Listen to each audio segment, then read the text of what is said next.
Hello, warriors. Welcome to the You Movement. I am B. It is a nice, chilly October day, and yay, I am out of bed.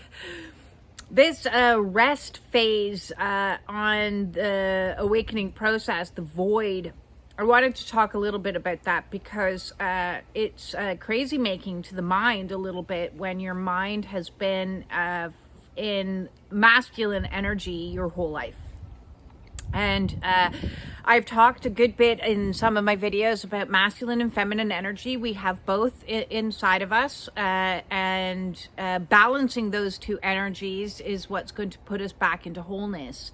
So the yin yang can be represented by masculine and feminine energies as well as shadow and light. Not saying one is shadow and one is light, because both the masculine and feminine have shadow and light within it.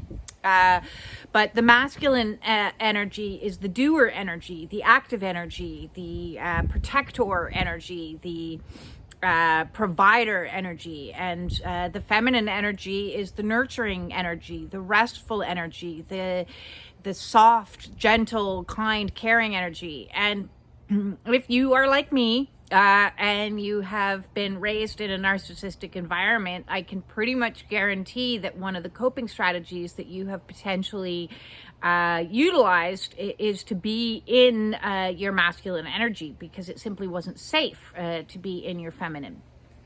And so this has nothing to do with gender. This has to do with energy. And so for me, as a young one, I was, as the role of the scapegoat, put into the protector role. I used to take it upon myself to protect other members of the family. I would take the punishments, I would take the burdens, so that other family members could be absolved of said family generational curses and things like that. So from the time I was 3, I was protecting, from the time I was 3, I was protecting my older sibling, and that was the role that I took on. It was like I would sit back and, look up at him in adoration, and it was my job to make sure that he was safe. And I continued that role my whole life in protecting other people's. I protected the family secrets by keeping my mouth shut. I protected my abuser by being secretive, and therefore no attention would befall them, because I kept it all in myself. I protected my son as best I could, always on lookout and on guard, because my ex would rage at him. So I placed my bedroom in between there so that I could hear at all times if my ex was thumping down the stairs to go yell at him.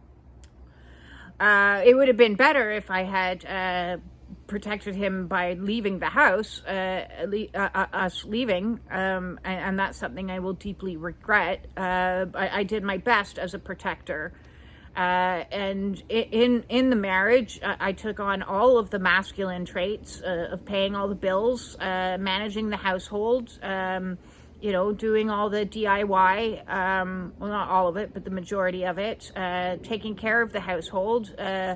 I even stepped into the role of lawyer when I was helping him through his divorce, trying to protect him and the family resources. So protection of others has something that has been an energy I've always had. The one thing I haven't had is protection of me. I've tried my best to be my protector, and provider, and all these masculine energies, and even in my escape from the abusive situation, I had to be in masculine energy. And I looked to kind of characters in my mind to keep me going, like Rocky Balboa and Frodo. You know, those were my two kind of like, well, what would they do in this situation? Because I gotta save myself, and I don't know how to do that. So for 50 years, I've been in masculine energy, and my nervous system is completely and utterly fried, as you all know, and I've been working very diligently on trying to regulate my nervous system so I can learn what it is to feel safe again. Because being in that masculine energy is because you don't feel safe. Fundamentally, your nervous system holds the trauma. Again, trauma is not what happens to us. Trauma is what our body responds to what happens to us. So our physical body is pre-programmed to be in a state of fight or flight, and in that protective, I gotta protect myself at all costs for an extended period of time. So it's like a nervous system reaction to go into trauma responses, and I don't really think I've ever not been in a trauma response. I don't know if I can look at my life and ever know of a time where I felt 100% safe, felt relaxed 100%, felt peace. Synthetically, yes, smoking gave me a sense of comfort and relaxation. Alcohol was always, a soothing. Weed provided a lot of that synthetic peace. But on my awakening journey, as you know, I've removed all my addictions. I've gotten rid of alcohol, tobacco, caffeine. Caffeine was great to keep me going in the masculine energy, because you got to push, action, push, do more. So quit that, quit pharmaceuticals. So I quit all of the things that were keeping me going, keeping me moving in this dysfunctional pattern of being in what was ultimately a toxic masculine energy of doing and directing and organizing and this, that, and the other. And so on this awakening path, it's like you're handed a karmic bill, and my karmic bill was, you owe us this much time in your feminine energy, in rest, in restoration, in relaxation, in replenishment. And none of those energies are energies that I would know how to do. I don't know how to do feminine energy. I really don't. I'm learning. Like, what is it to receive? I'm learning. What is it to rest? Well, that I'm learning, because rest to me used to be watching murder mysteries on TV. I used to think that was restful. My nervous system was so high strung that watching a murder mystery right before I go to bed, which is all about death and suspense, whatever, was relaxing.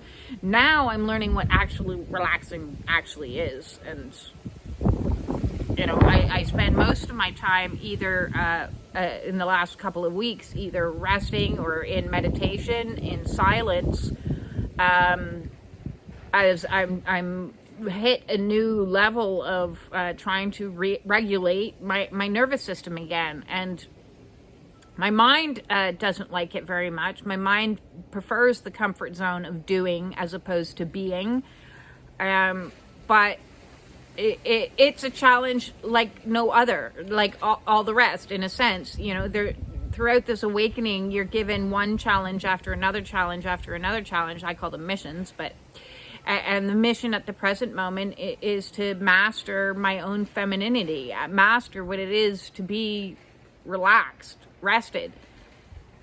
So in the last 10 days, I've basically been bedridden and sleeping an astronomical. I didn't know I could sleep that much. I remember seeing a good few memes that say, Nobody talks about how tired you are when you start to actually heal and repair. And I'm like, oh my God, yes. Oh my God. So if you're going through a rest cycle, a rest phase, know that is normal. It doesn't feel normal to my brain. My brain doesn't like it. My 3D matrix side of self, my masculine energy doesn't like it. But my feminine energy is like, just sleep and sleep some more. And listen to your body. And it's about receiving the information that you need. It's all those words, receiving the information that your body says. I'm hungry now. I'm thirsty now. I'm tired now. I'm not pushing through, because what I used to ultimately do was push. I would push past the tired. I would feel exhausted, and then I would have a pot of coffee and I would push through it and I would finish the job. And if I started a job, I wouldn't stop for anything. Like, I wouldn't stop for food. I wouldn't stop for going to the bathroom half the time. I just be like, I got to get to a proper stopping place. I'm not quite there yet. And so whether that was like cleaning floors or cleaning the house, I'd go balls to the wall. And so now I'm paying this karmic debt of, I've been pushing and pushing and pushing and pushing and pushing to lose the weight, to heal this, to heal that, to do this, to do that, to, do this bigger, do this better, get there, get through this, escape, and it's been, let's see, I celebrated my year anniversary of no contact at the beginning of September, but really it was probably February that was the real, cutting cords and breaking free when I had gone to finally reported him to the police. And, from that point is when really the healing started to begin. Well, it had already started, but my nervous system was like, like, it was not good.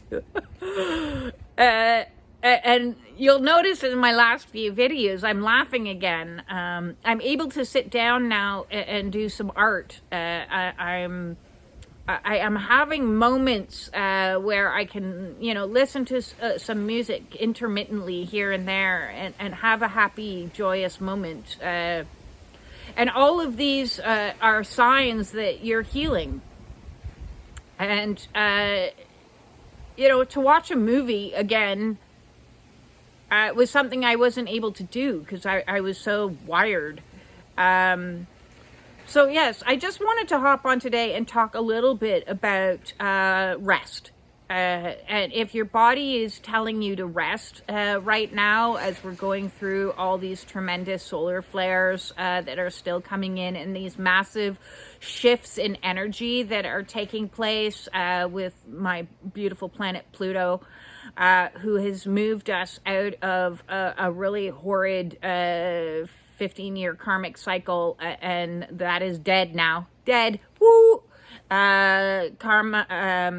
Pluto has gone direct, and next month Pluto will be moving into Aquarius energy, and we have a lot of shifting energies as this age of Aquarius is starting to take front, and I like it.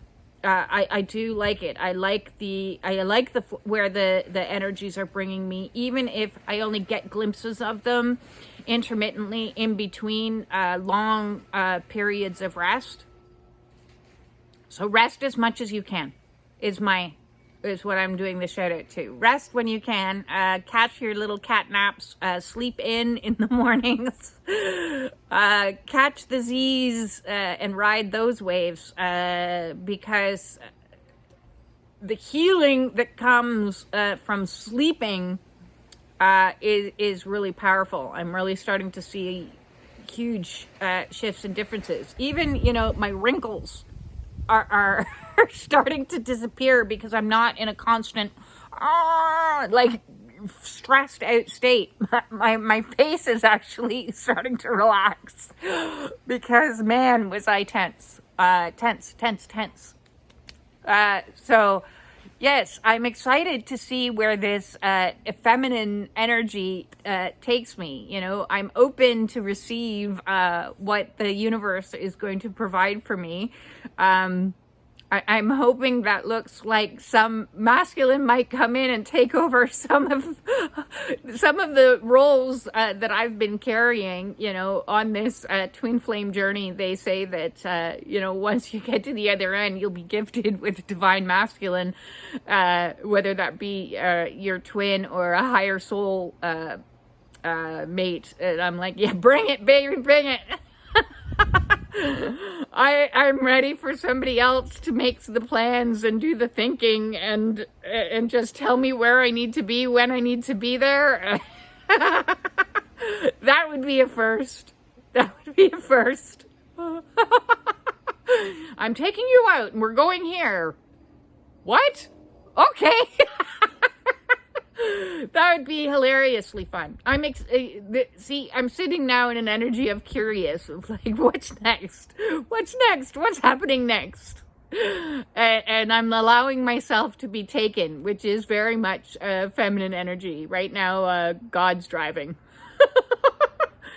And with that said, if you need help with any of this stuff on this crazy journey that we find ourselves on, you're struggling to balance masculine and feminine energies, set up a Zoom with me. All my services are by donation, and let's have a good old chat and chuckle about some of your trauma responses. Well, we maybe won't laugh at those, but some trauma responses about being masculine and in your masculine energy versus balancing that feminine, because as a society as a whole, we are way skewed on that work-play paradigm, that masculine-feminine energy paradigm. We need to bring it back into balance for everyone. You know, if you're working 60-hour work weeks and you're, you know, squeezing adrenaline-pumped fun in on the weekends, when is the feminine rest and restore coming in, right? So as a society, I think if we allow all of ourselves to take some advice from the Spanish and have a siesta now and again, then maybe we'll have a lot more fiesta too. You get the fiesta after the siesta. At least that's what I'm finding. So with that all said, I'm going to send you all my absolute love out there, and keep on going, warriors. We're doing it one day at a time, sometimes one breath at a time, and sometimes one set of pajamas at a time. With that said, peace out.